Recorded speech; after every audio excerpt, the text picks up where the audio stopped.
Okay,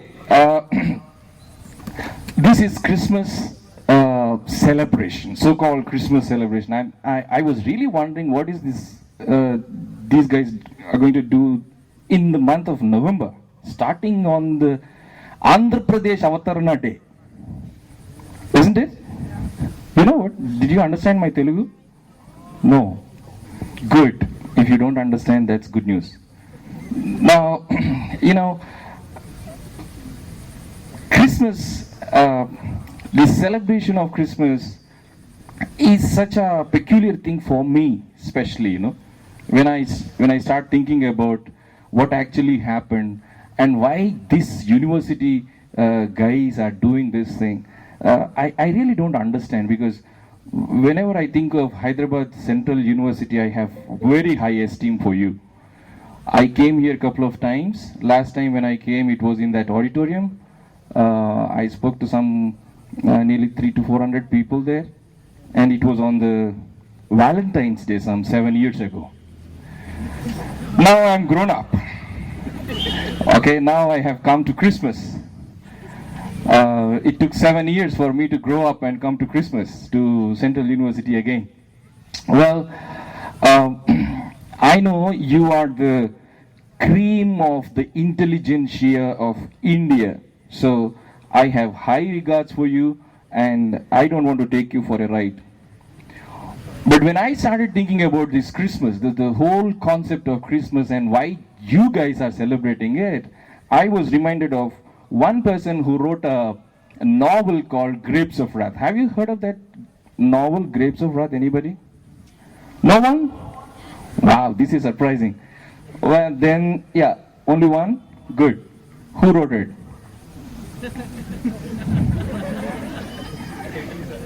Wonderful. You said the truth. You only said you heard about it. Good. You know, John Steinbeck, an English author, he wrote a novel called Grapes of Wrath, and in which he starts writing about why we do what we do. You know, this is interesting. When I go on the radio show, I ask a lot of questions. And my show is only about asking questions. I have no answers. I only try to find answers from people. And one of the questions that I have is, why do you do what you do? So there are several reasons. But this wonderful man, he wrote something like this, in general, about man.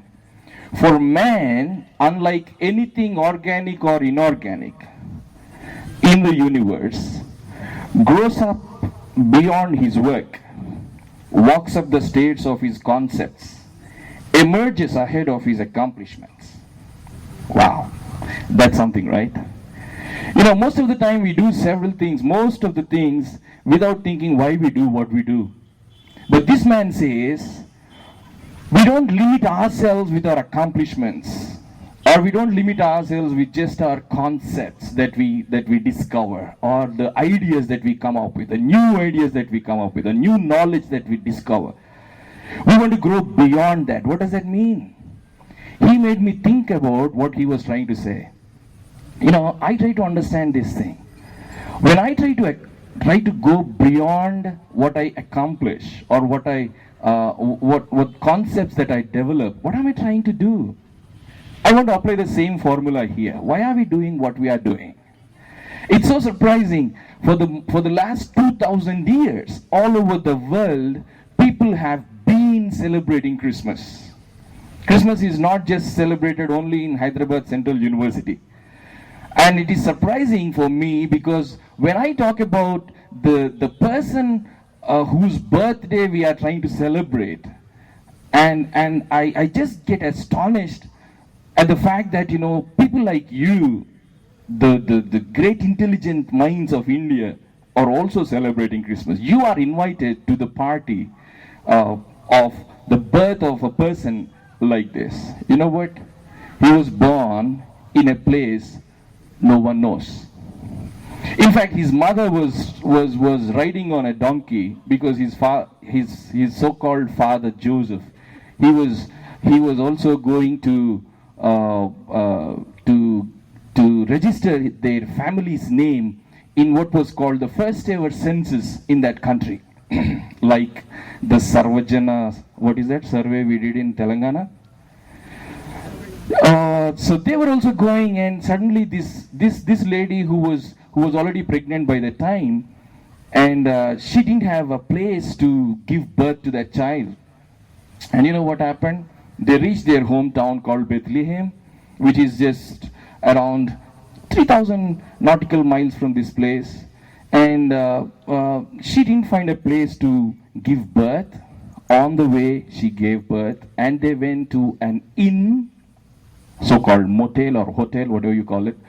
And there was no place in the hotel also. And the owner of the inn said, there is only one place left, that is in the cattle shed. Well, the baby was born, and he was laid to rest in a manger, a tub where you give water to the cattle. And he was laid to sleep in that cattle shed, the ugliest place. Friends, you know why I'm saying this? You are invited to celebrate that birth. Isn't it interesting?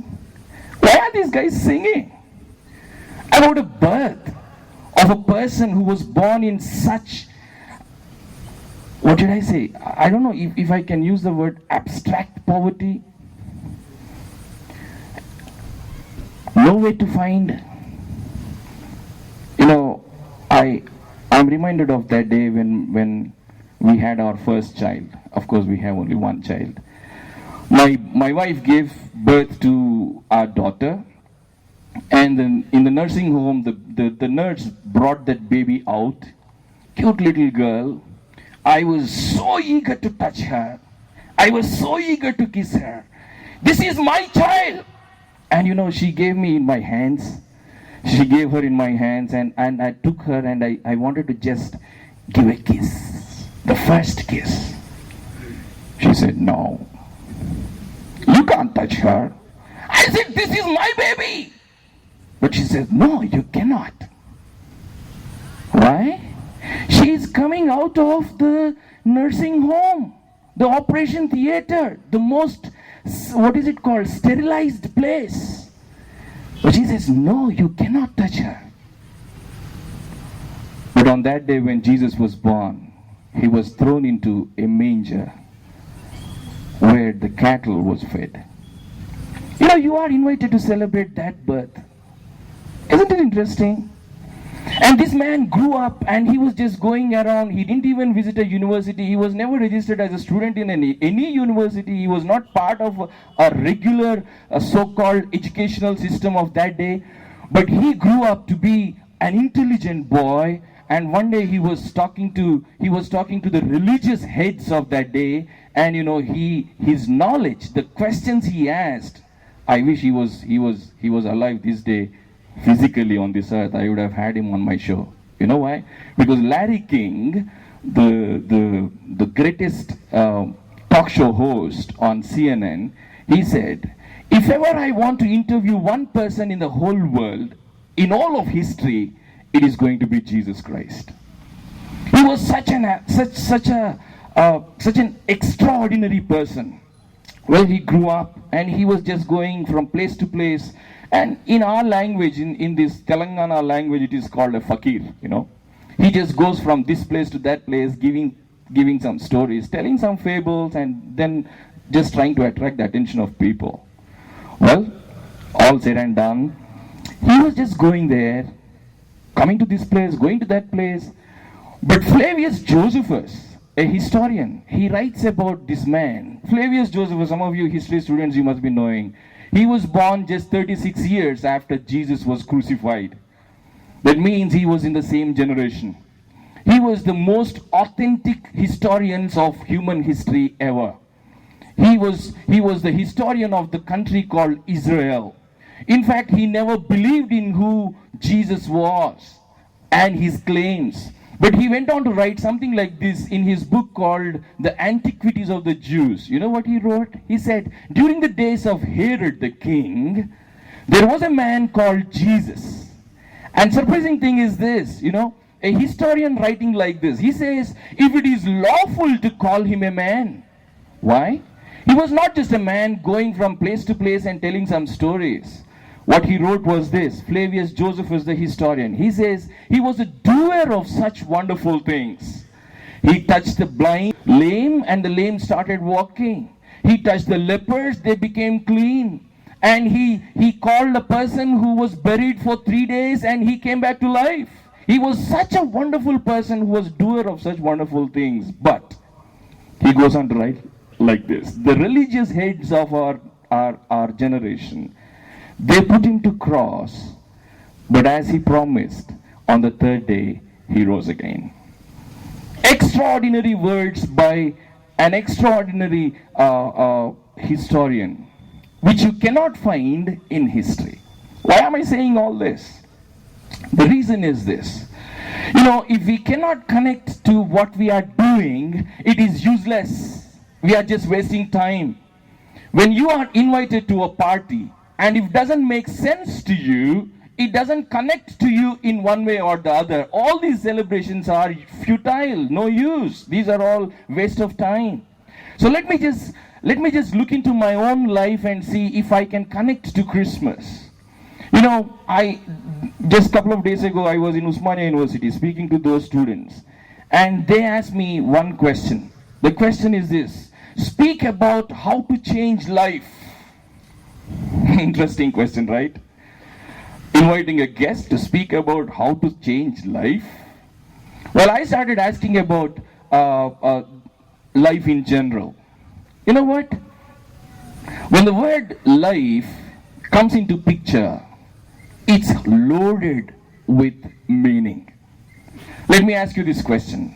There's a new country that is discovered, which is the third populous country in the whole world. What is that? Can anyone try?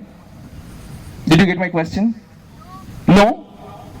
There is a new country that is discovered that is the third populous country in the whole world. What is that? Anybody? If you try, I'll give you a chocolate. I can't see your faces. Anyone? Come on! Hyderabad Central University! This is quiz. Simple question here.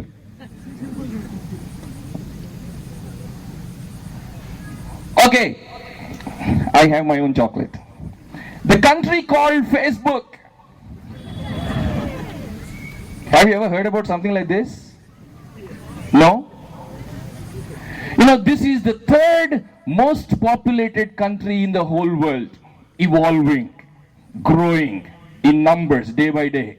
After China and India, nobody can beat these two countries, of course, in population. But the third country is coming now, that is called Facebook. I was asking these Usmania students, why is it so easy and why is it so exciting for young people to be on the Facebook all the time, even in classroom? Why? Well, they were silent like you for a long time. But then I started asking them, try to put a word, a 3-letter word in between these two words called the face and the book. Put the word which is called the article, the. Face the book. That's where the whole problem is. You know what? Whether you like it or not, my friend, let me tell you, you are writing a book. You are writing a book called life. It's your own life. Yes or no? Every one of us, every person on the face of this earth, every day is adding page after page after page to this book called life. But the problem is, facing the book is the biggest problem of man today. Facing the book called life. Well, you know, I know, we all know, there are so many pages which you don't want to show to anyone. Isn't it true?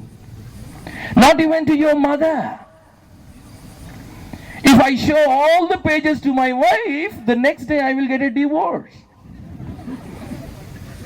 Yes or no? Obvious. Facing the book. Last year, I visited this university for one reason. I am very sorry to tell you this one. The day when the student committed suicide. We went to the psychology department and we started talking to some of the students and also one professor in particular. We were planning to come up with a suicide helpline. And you know what those students told me? Sir, in the last 6 months, there were 5 suicides. Well, a place where human beings are called to discover solutions for life, students ending their lives. I was in CFIL, Institute of Foreign Languages. Same case. 5 suicides in 1 year. I was in Roorkee IIT last year speaking on a Christmas day, same like this. Same case. Wherever I go, I hear the stories of research scholars ending their lives. In fact, the research says every 3rd minute, one young person is committing suicide in India. And the research doesn't stop there. They say behind every successful suicide, I should say a person who died, there are actually 7 people who attempted. If 7 people attempt, 1 person dies. You know what? Behind every attempt, there are 50 thoughts. A person thinks 50 times and attempts once, and if 7 people attempt, 1 person dies, and the calculation is, in India, every 3 minutes, 350 young people are thinking of suicide. And the Census Department of India says between 1990 and 2000, the population growth in India was 20%. And the suicide growth in India was 21.2%. Life, the big problem. Facing the book. Facebook is easy because you can put up a mask. You can show up a different picture of yourself. You can have a different ID. But when it comes to life, and when you stand in front of your mirror, when the reflection in the mirror starts mocking at you, when those pages that you hide from everyone come to light, when you sit all alone in your room, isn't it our problem? You know, so many young people call me when I go on the radio, and the biggest problem is this. The biggest problem is this. They start sharing and pouring out their hearts. And you know, I find it so difficult to give them an answer or encouragement or hope. You know why? They are so much depressed deep inside. One girl calls me every time and she says, I just want to cry. I just want to cry. And I don't know what to say. Why do you want to cry? I just want to cry. You know, this is the problem of modern man. Well, we all started coming up with so many different subjects, studying the life called, the subject called life in various angles. You talk about science, you talk about physics, you talk about maths, you talk about this, that, everything. You know, somebody said, in our universities, the topics of study have grown so much that there are 14 specializations about just human head. Have you ever heard about this? 14 specializations about just human head. And yesterday somebody on television, he was saying, you know, coming days we may have, maybe we are going to have specialists, one for right hand and one for left hand. Knowledge is growing. But on the other side, people people are killing themselves. The question is this: what are we looking for in life? What is the one thing that we are looking for in life? You know what? It's a general, normal statement that we all need roti, kapda or makan. Huh? Roti, kapda or makan. Is that all? No. It's not all. You know, Carl Rogers, the great, what should I say, psychologist or whatever you call him, he came up with the formula for, the best teaching for counseling. And he says, the greatest need for man is to identify his own potential. If you want to help someone, help him to discover the potential inside. What does it mean? The answer is not on the outside, but the answer is on the inside. We just need to look deep into our own selves and try to understand what we are and what we have to, what we are looking for. That's what I call the quest. Let me just quickly bring to your notice 3 or 4 quests that human beings are trying to look for. Number 1, the quest for truth. The quest for truth. If I tell you, after this whole celebration, the whole story of Christmas is false, how do you feel? If I tell you, after my whole talk, all that I said is a lie. Well, let me give you an example. If there is a boy and girl who are in love, they make an agreement with each other. You know, they say, I love you with all my heart and I know you love me with all my heart, but the agreement is this: once in a day we will tell each other one lie. Do you like that? Anybody? Anybody in love? Oh, forget about one lie a day. One lie a year? Once a year? Do you like that? Forget about it. One lie, a lifetime lie. Do you like it? Life becomes more miserable. Why? If I say anything to my wife, and if we had made an agreement that there is one lie in life, every time I open my mouth, her mind will be on that. Is this a lie? Well, we all need truth. In anything that you pursue, in anything that you look for, all that we need is truth and truth and truth alone. But truth is exclusive. Truth cannot be mixed up with everything. 2 + 2 is 4 and that's all. And anything other than 2 + 2 is 4 is a lie. What does it mean? The truth has only one face. But the counterfeit of truth, the lie, has so many faces. It can have n number of faces. So friends, don't be deceived by everything that is called truth. Find out. Well, when I look into my own self, I cannot live in a dream world. I need real answers. This is not Maya. This is not just illusion. My tears are real. My pain is real. My depression is real. My longing is real. My longing for love is real. I need truthful answers. My longing for belonging is so true that if there is any iota of lie in this relationship, my heart breaks.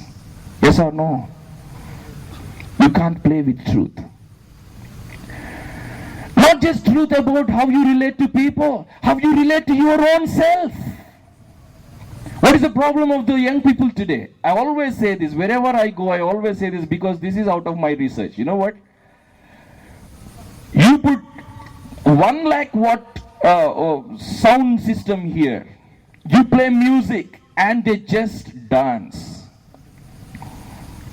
But the greatest problem for man is, especially the young people today, is we are able to face any amount of sound But the only thing that we cannot face is silence. You ask any young person to be silent and be at peace for 3 minutes, you say, I'm feeling bored. What a word, bored. The pump. Is it somebody putting a pump inside? Boring? Bored? What is it called? Bore? No. I'm telling you this thing tonight. Listen. Next time when you use the word boredom, you know what you are saying? There is something troubling me inside.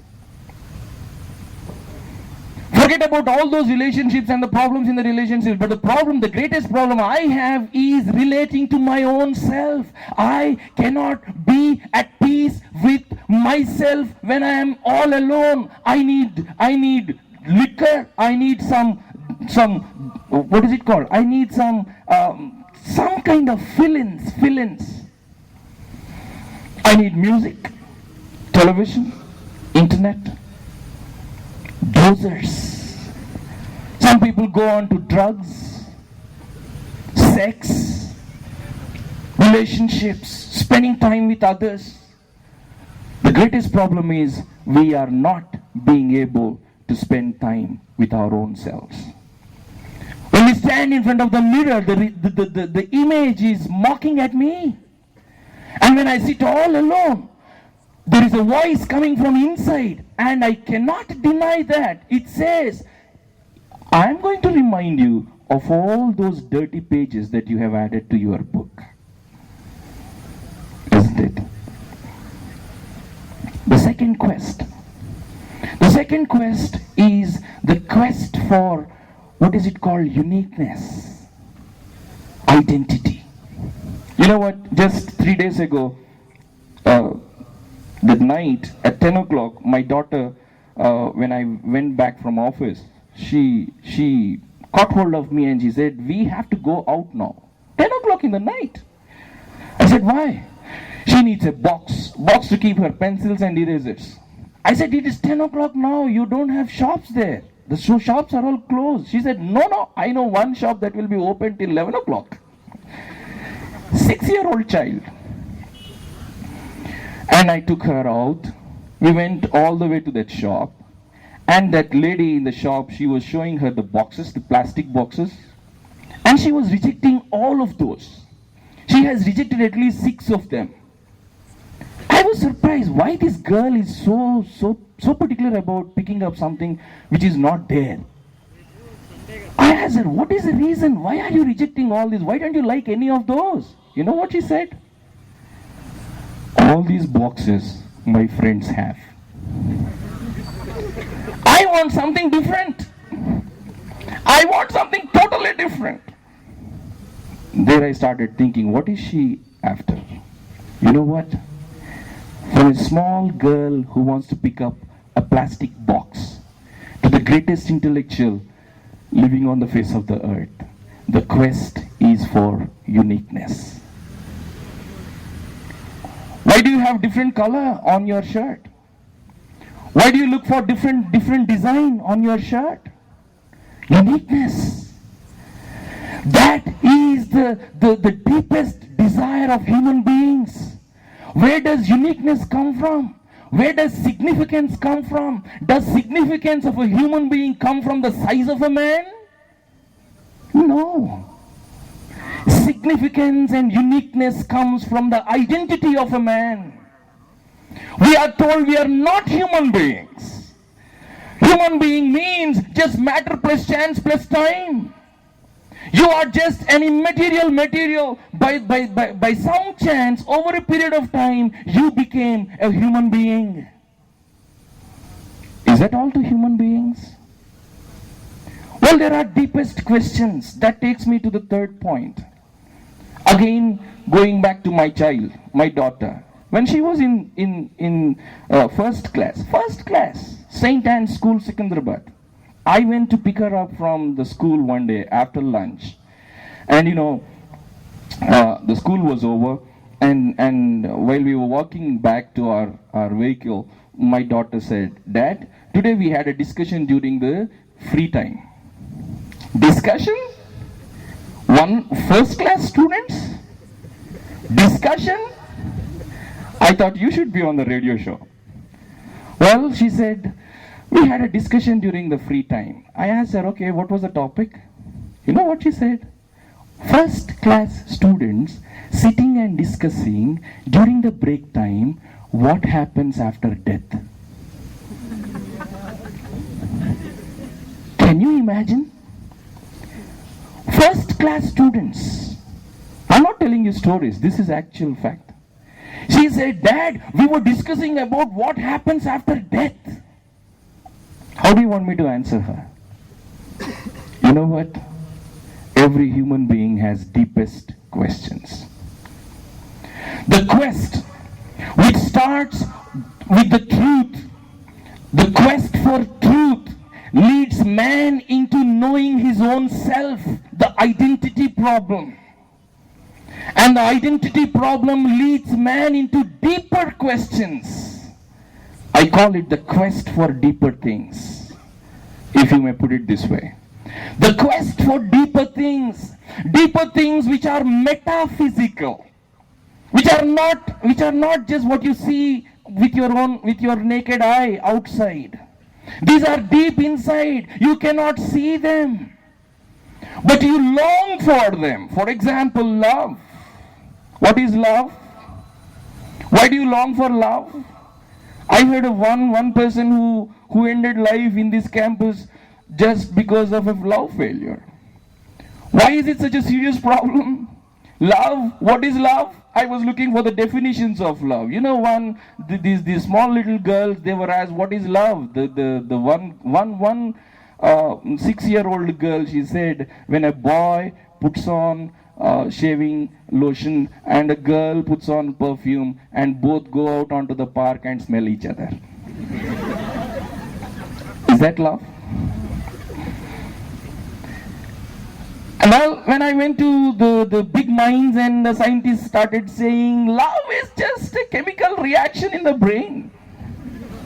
Well, I wanted to try that. I went to my wife and I said, I love you, but don't be serious, it is just a chemical reaction. I read another definition of love. Love is just what is it called? Some juices produced in the kidney. Well, I didn't try this because I know the result. I wanted to say, honey, I love you with all my kidney. No, it doesn't. It's a serious matter. There are deeper questions inside, my friends. Love, joy, peace, happiness, all that we have seen just now. Love, joy, peace, happiness, is that all? The greatest problem of man is the problem called guilt. Why are human beings driven to ending their lives? Because of something called guilt. Those dark pages, those dirty pages in the book called life are driving us to ending our lives. Thinking of ending our lives. How do I know this? Because this is what happened in my life 20 years ago. I was also thinking of ending my life.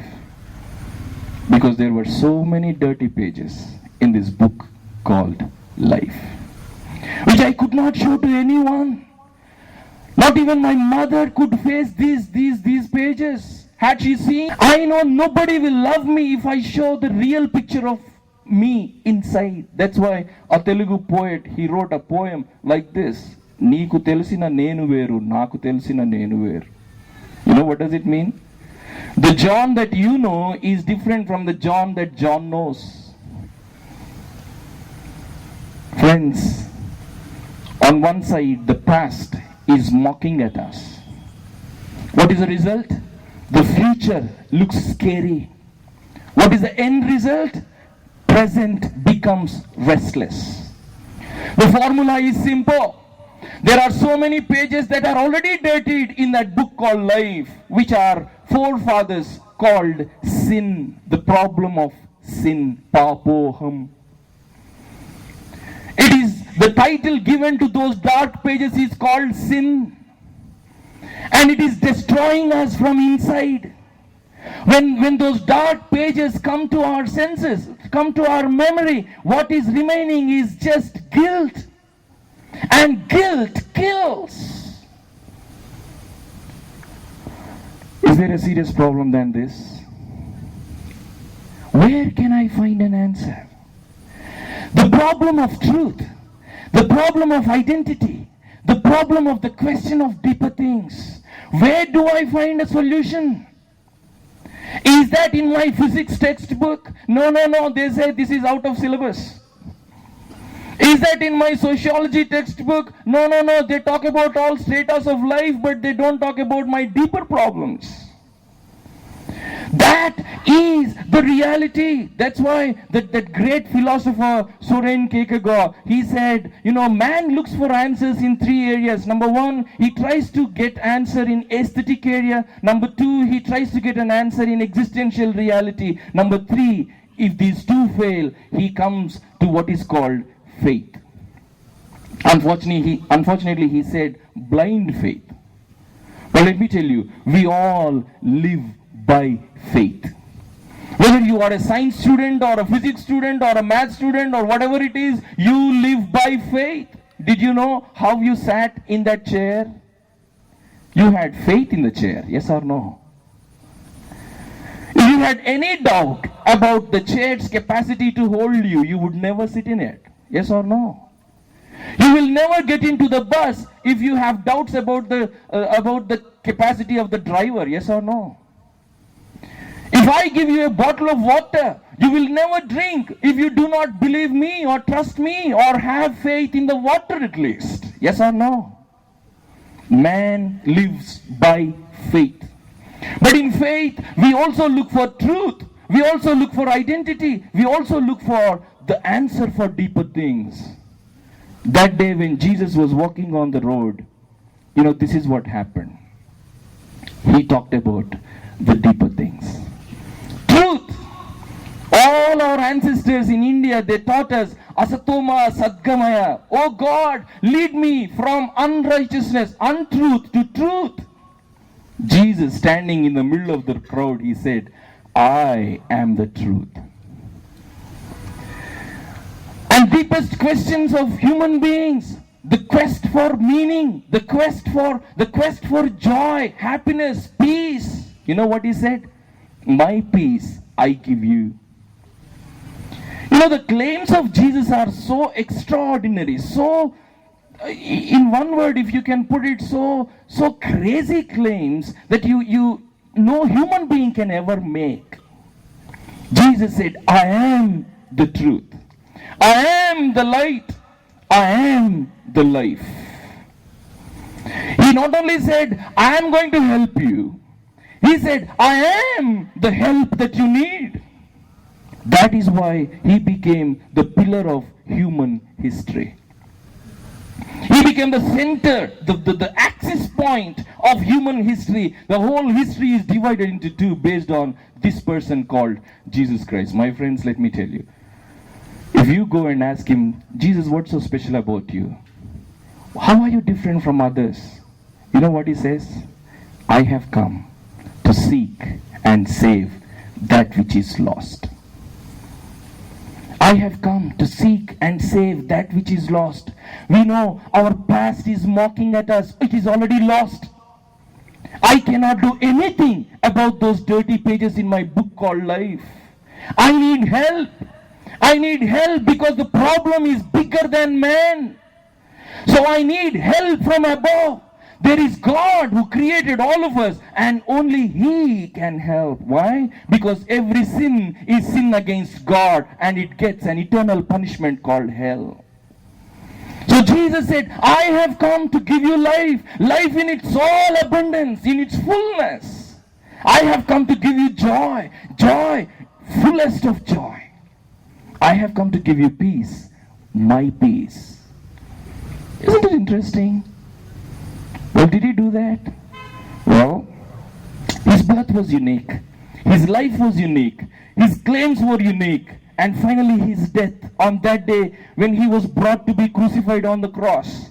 he was brought by those religious leaders because they put a false blame on him that he was trying to claim what only belongs to God. That means he was claiming to be God. Well, all the religious leaders brought him, and they brought him onto a judge, and the judge was sitting there. His name was Pilate, and the judge was sitting there, and they were accusing Jesus with all kinds of things. And then the judge stood up and he said one thing which no judge can ever say sitting in his place. Why do I say like that? Because it happened as I was traveling to Andhra University 4-5 years ago. Again to speak in a meeting like this. Ratnachal Express, Vijayawada to Vizag. I was all alone sitting there. And two men came and they sat in front of me. There was nobody else. They were just discussing about something. I just paid my attention. And I came to know that they were lawyers going to the court. One is a public prosecutor, another is a lawyer. Then they started discussing their cases. And suddenly, one of them turned to me and asked me, "Sir, are you feeling bored?" I said, "I never feel bored, but I have a question for you. I understand you are lawyers, but let me ask you this question, sir. Is it possible for a judge to sit in his seat and declare an accused person innocent, yet send him to jail?" They said, "No way. You are mocking the law." I said, "No, sir. This is what happened in history. That is what Flavius Josephus, the historian, wrote in the book called The Antiquities of the Jews. Pliny, the historian, he wrote in his book.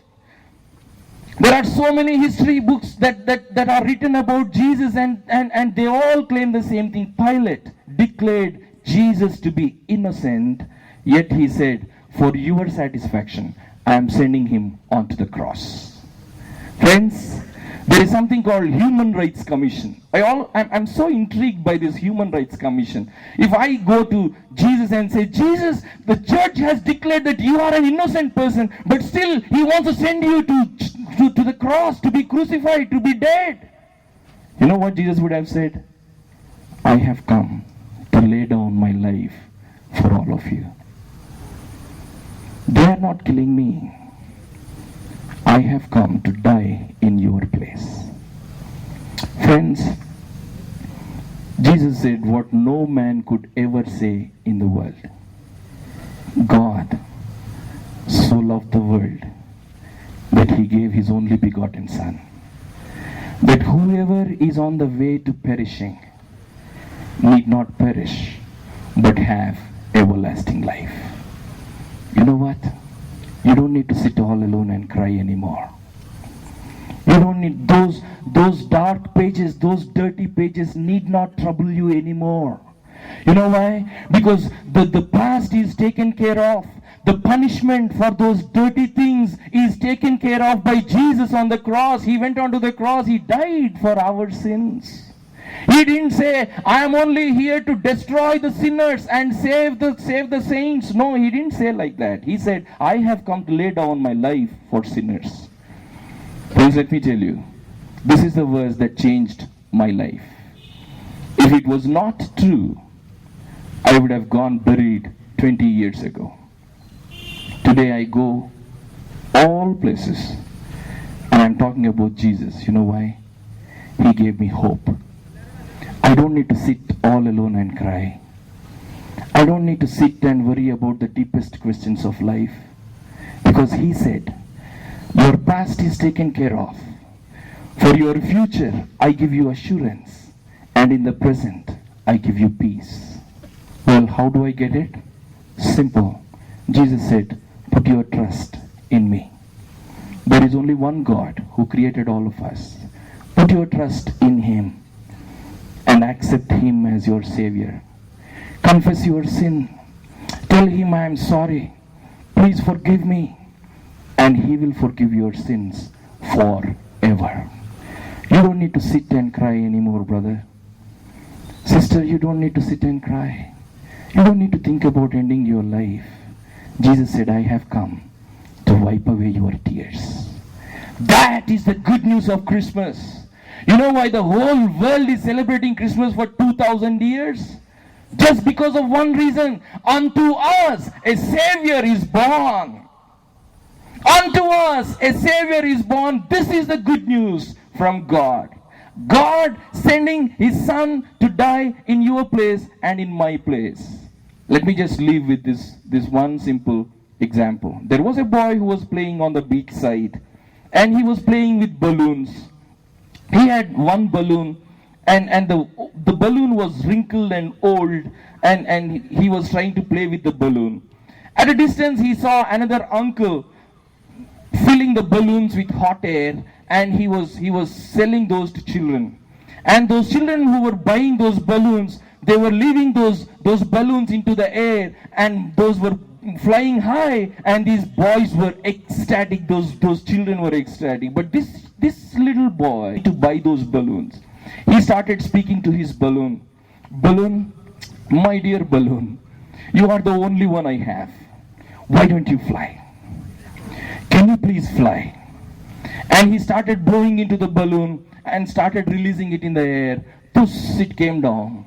And second time he did the same thing. Third time he did the same thing. He could not control his tears. He started crying and talking to the balloon. He said, balloon, can you please fly for me?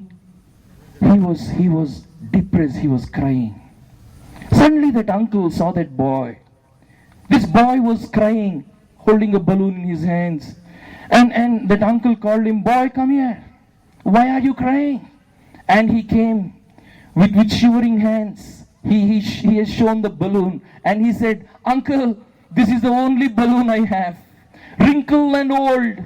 It's not flying like your balloons. I am pleading with the balloon to fly, but this is not going up. What should I do? I don't have money to buy your balloons. That uncle said, out of graciousness, he said, give me your balloon in my hand. And this boy, he put the balloon in the uncle's hand, and that uncle filled the balloon with air, hot air, and he tied it with a thread and gave it to the boy. Now go play.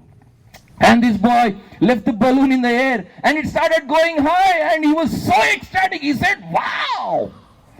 And he said, uncle, kya maya kiya aapne? What is this? What magic is this? How come my old wrinkled balloon is flying? You know what uncle said? Boy, the secret is not on the outside. The secret is what is in the inside. Friend, real joy, real peace should be inside. Sin is deep inside. Jesus came to eradicate that sin, to take away that sin, fill our hearts with new life. That's why Bible says, whoever is in Jesus Christ, there is no more condemnation. You can be totally free, totally new. I wish you all a very, very meaningful, happy, blessed Christmas, where you will meet with the Creator and experience the joy, peace, love that only God can give. Friends, it's your decision. One simple decision can change your life. Just give your heart to Jesus and tell Him, I have a problem inside, problem of sin. Please take care of it. And He said, I will give you life, life eternally. Thank you very much.